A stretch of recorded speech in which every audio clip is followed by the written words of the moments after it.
Good morning and welcome to Yeshiva YouTube Daily Double. Today we're doing the 12th parak of Masechah Shabbos, Mishnah Beis and Gimel and Parak Yud Beis. Mishnah Beis says a Choresh Koshu. We talked about the malacha of Zoreh. The second malacha is Choresh. Choresh is to plow your field. Now, any type of plowing your field or perfecting the soil of your field in order to help something grow is chayav.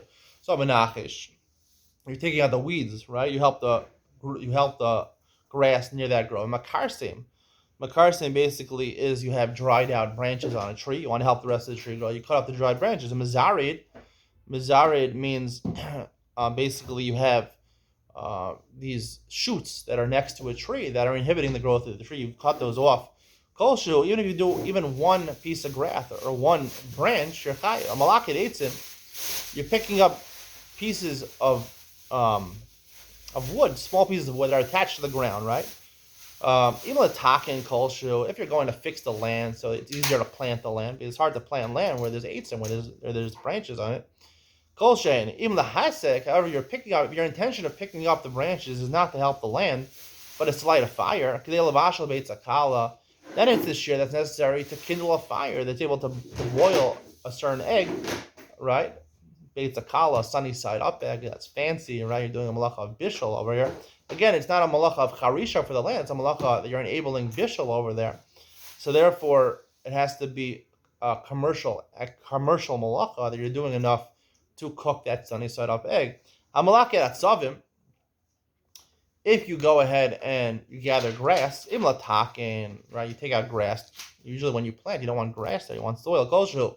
If you're plucking the grass, not because you want to fix your field, you want to feed it to an animal, like a hotzah, the shear for choresh, right? Even though there's a malacha of choresh over here, but it has to be you take enough grass in order to feed a kid goat, right? Because then it's something which is significant. Again, it's interesting, right? The malacha of choresh is only significant, even though you're detaching it from the ground, you're enabling the growth. It has to be enough for the purpose over there, which is to feed enough grass to feed an animal, a kid goat who would eat the grass. Gimel HaKosev She'ozios, a new malacha, Kosev. We jump to malacha of Kosev, writing. Bein miyamina, bein b'smol. According to the Danakam, whether you write with your right hand or your left hand, even though you don't write so well with your left hand. Bein b'shem echad, bein b'shnei shemos. Whether it's two of the same letter, aleph, or it's aleph beis. Bein b'shnei simonios. Whether one is red ink and one is black ink. B'kol lashon. Any language, it could be English, it could be Hebrew, chayiv. You're chayav. Amar Yosti lo chivu shtei osios el mishum roshem shkachayu kosven al karshem mishkan lideizehen bein zugo. He says a bigger chiddush of Yosti. Even if you don't actually make letters, you just make marks, right? Two identifying marks, right, that are similar to each other, like they did in the Mishkan to pair the krushim, right? They had each keresh, each beam had to be next to the right one because they had to fit them together. So the ones that were adjacent to each other, they put a small mark. They could put an X or something like that, which is in English, X is a letter, but you put a small mark, a diamond or something like that, a small sign to know which one. So therefore, you don't have to actually write letters. Just making any simon, any mark which lets you identify something. You're chayav. I'm a Rabbi. Rabbi says, "Matzinu shem katan shem mishem gadol shem mishimon ushmuel noach minachar dami Daniel gad migadil." Rebbe is more machbir is more makel in the first two shitas. The first Tanakama is somewhere in the middle. He says you have to actually write letters. Yossi says no, even two markings. Rebbe says you have to actually write not just two letters, not aleph, beis. It has to form a word, right? The chiddush of Rebbe is that even though it doesn't, right, you intended to write a longer word, Shimon or Shmuel or Nachor or Daniel or Gadil, and you only wrote two letters, but those words make up a real word. Shem is a word. Noach is a word, Dan is a word, God is a word, these are names.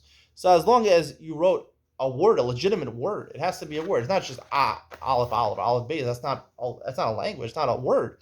It has to be something which is considered a significant writing. We'll talk more exactly what Rebbe means over here, what the Macholis Rebbe and Tanakama and Rabbi Yossi is, and Iyam and Tzion, but basically it has to be something which is an official writing, something which is an important writing.